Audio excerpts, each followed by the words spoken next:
Useless, sure. Interesting, yes. I mean, that's why you're here in the first place, isn't it? Let's jump into a bunch of random secrets and facts you can find in Skyrim. Make sure you sub for more vids like this and maybe give us a like. We'd appreciate that. If you take a seat on a stool at an inn or a bar, a waiter or waitress will approach you to serve food. Most players are probably too ADHD to really ever notice a small detail like this. The illusion perk that silences your spell casts also works on your shouts, making them completely silent. But there's one they fear. In their tongue, he's Dovahkiin, Dragonborn. Did you know Briarheart Forsworn literally have Briarhearts as their actual hearts? If you pickpocket it, you'll instantly kill them. Try it next time you encounter one. The Thieves Guild uses a series of rune-like symbols called shadow marks to mark buildings with specific meanings. There's a whole guide to what they all mean and where to find them across the cities. Mammoths come in two types, wild ones and those owned by giants. Since they're grand soul monsters, they're prime targets for soul trapping. To tell them apart, check their tusks. Those owned by giants have runes etched into them. Believe it or not, there are around 40 different types of Khajiit, but we've only ever seen a few in the games. Their forms are determined by the phase of the 2 moons at their birth. Some are as small as house cats, others are quadrupeds used as mounts, and a few are massive, 8-foot-tall berserkers. Speaking of moons, the larger red one is Masser, and the smaller one is Secunda. These aren't just celestial bodies, they're actually the shattered remains of the god Lorcan. That's right, the moons are literally a god's corpse. The Bosmer, or Wood Elves, were once shapeless, eldritch entities. The god Ylfir gave them their stable elven forms in exchange for a strict vow. They must be carnivores and consume a piece of any enemy they kill. In dire times, they can unleash a wild hunt, reverting to their old monstrous forms to wreak havoc, before turning on each other in a chaotic, cannibalistic frenzy. Brutal. Argonians have a deep connection to the histories of Black Marsh. If the Hiss are ever threatened, they can telepathically override the minds of all Argonians, uniting them into a deadly, hive-minded force. It's fascinating and terrifying. Orcs were created when the god Boethia consumed Trinimac.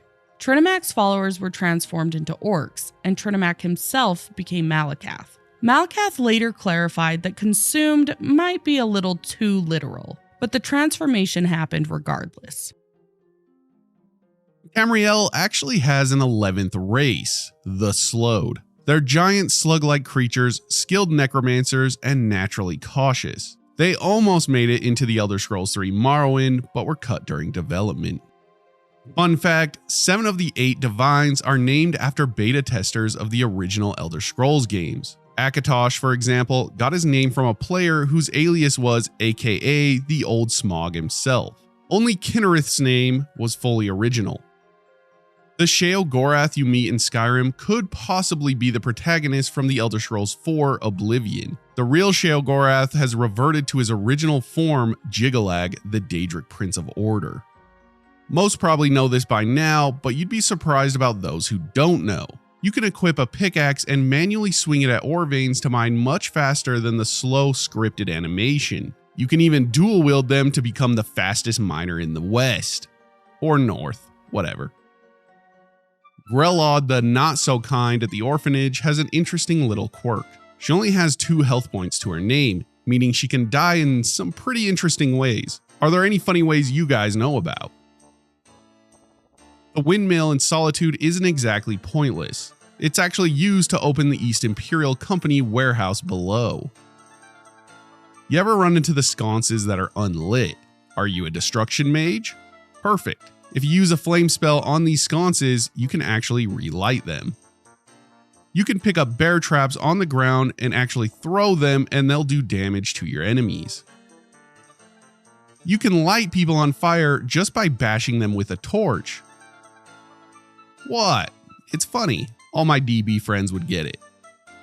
Those pesky ash spawn in Solstheim share a similar trait to the aliens in the movie Signs. Use unrelenting force, or whatever you prefer, to push the ash spawn to any large body of water. The moment they touch the water, it's lights out. You can actually visit the White Gold Tower by using console commands. I think it's pretty cool that the devs spent a little extra time adding in these lore-accurate landmarks that you could never actually reach. Apparently before Skyrim came out, Bethesda was approached to make a Game of Thrones RPG and turned it down to work on Skyrim. Which would you have preferred? The first thing you hear while entering Markarth for the first time is this. This is Markarth, traveler. Safest city in the Reach. And then the first thing you experience in Markarth is witnessing a murder. But talking about that murder, you can actually save her from being killed by attacking the guy first. Then she will give you an emerald amulet for your good deed. Before you enter the College of Winterhold, you literally have to open the Eye of Magnus to get in. Speaking of the College of Winterhold, the actual architecture is similar to the symbol in the Ogma Infinium. There is a drunk man named Fulltime at Nightingale Inn that is very likely a surviving member of the Blades. If you ask about him, the barkeep will say he is there drinking away a lifetime of bad memories. He carries a blade sword and will attack if the Dragonborn is wearing Thalmor robes. Arthanax and this guy have the same voice actor. That's some incredible range. If you kill a named NPC, their coffin will appear at the local Hall of the Dead. This doesn't happen for all of the name NPCs, but quite a few. There's also a mod called Bring Out Your Dead that adds the rest of the NPCs to the list. It's particularly useful if one of these NPCs had a quest item you needed and were murdered by some random vampire. Just find their coffin and take your item. Arrows react properly to where they're shot. They'll bounce off of hard things like metal, pots, or stone, and then they'll stick into softer things like cheese wheels, wood, or flesh. Fun fact, you can also grab them out of the air if you slow time with someone shooting at you. Also, arrows that you are shot with are added to your inventory, implying that the Dragonborn just yanks them out and thinks to themselves, well, can't let these go to waste. The same goes for enemies that you shoot, and as NPCs are coded to have infinite ammo reserves, and they also use the highest damage arrows in their inventory by default, if you shoot, say, an ebony arrow into a bandit using iron arrows, they'll suddenly start shooting a bottomless quiver of ebony arrows at you, despite only having one in their inventory. Maybe that was more Skyrim arrow facts than you bargained for. Oh well. If you've watched these type of videos before, or you're just more astute, you'll know that the reason they gagged Ulfric in the beginning was so that he couldn't shout his way out of the situation. But I'll give you an even better fact. Look at his hands. They aren't tied behind his back. What's stopping him from just reaching up and pulling down his gag? Imperials must have hit him with that lock elbow spell. Damn. Ulfr the Blind, part of the band in White River Watch, has a book with him that he's reading, but it's blank. Also, he was supposed to be named Ulfric, but they left out the IC part. Just kidding on that last part, but I guess you never know. The vampirism outbreak in Skyrim is caused by a completely different disease than the one in Morrowind and Oblivion. In those games, the disease that gives you vampirism is known as porphyric hemophilia, while in Skyrim it's sanguinaire vampiris. Functionally, it's the same thing, but it could be the reason why sunlight absolutely kills vampires in Oblivion and Morrowind, but only weakens them in Skyrim. There's a theory that the puzzles in the crypts being so easy are meant to be that way on purpose. It's not to keep the looters or you out, it's actually to keep the dead and the Draugr in. Outside of Winterhold, there's two skeletons, with one stuck in a bear trap and the other sitting next to him. It's close enough to Winterhold that the guy could have gone for help instead of waiting with his friend.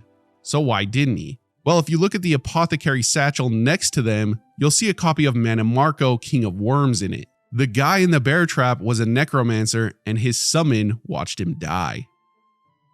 The way people transition into werewolves is described in one of the books. It says the heart and organs expand first, breaking every bone. Then the bones grow through the skin as they heal. Then the skin grows back over the bones. Hircine really knows how to give you a gift, doesn't he? All the dots in the night sky aren't stars, but rather holes in a veil of some sorts that separates Mundus and Aetherius. This is where Magicka comes from. Also, the sun is Magnus's hole.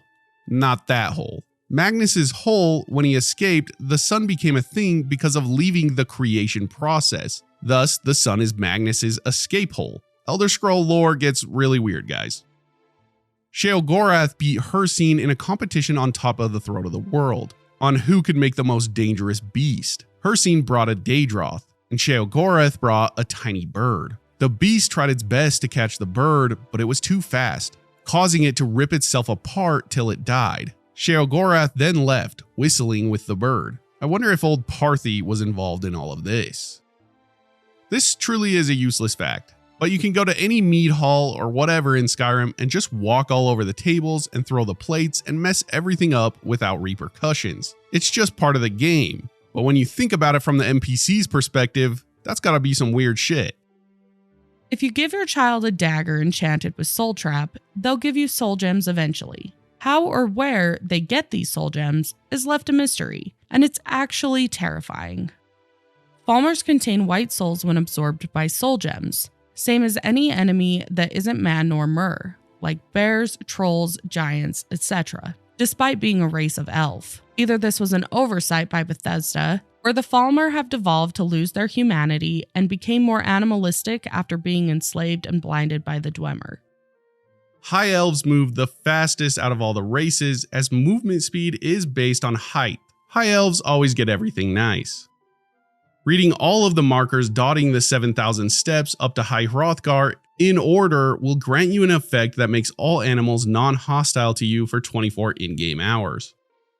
There are ants in Skyrim. Your mind probably instantly went to giant ants, but no, it's just these little guys found on a few of the tree stumps. This isn't Fallout, guys.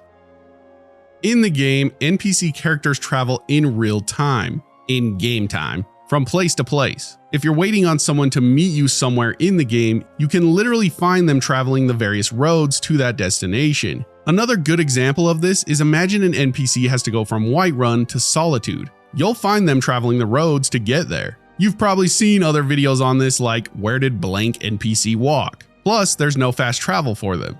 Also, the map is real time too. Most players notice the map goes dim at night and brighter during the day. But if you were to pause the map screen right as a dragon spat fire at you, it actually shows up on the map as a little glowing speck. The guard who claims he took an arrow to the knee did not in fact take an arrow to the knee. It's obvious since he walks without a limb. It just means that he proposed and got married. It's a figure of speech. The Telvanni wizard Naloth, who can be found in the Dragonborn DLC, was also in Elder Scrolls 3 Morrowind. It's really rare to find recurring characters in these games, so this is pretty cool. Fun fact, Skyrim came out 13 years ago, and pretty soon, almost 14 years. 4 more years and it'll graduate high school. How old were you when Skyrim came out? Clear Skies Shout will clear all the clouds off the map. It's pretty useful if you're having issues seeing certain locations. The game files for Dawnguard refer to a romantic follower, implying that Serana was originally supposed to be a potential wife, but the plan was scrapped. Skyrim has 337 books that you can read. Holy hell. List the best books in the comments so people don't skip out on some of the best lore. Want to go for a swim but don't know if there's slaughterfish?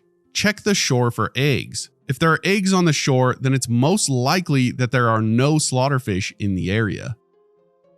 For the most part, bad guys don't carry torches. If you're walking around at night and see a possible enemy in the distance and you can't quite make out what it is, if it's got a torch, it's not a bad guy. The exception for this is if you've chosen a side in the war, because soldiers do carry torches.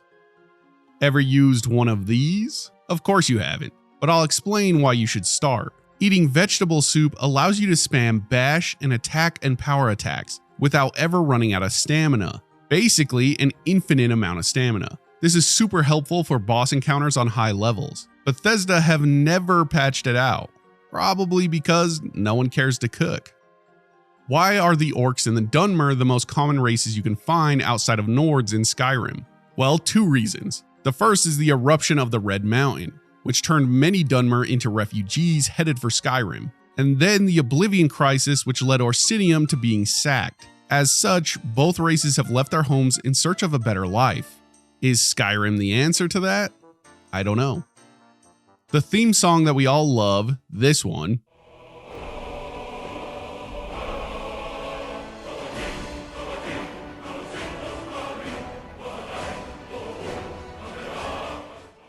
all the lyrics in this song are written in the dragon language. It's interesting when you start to listen carefully.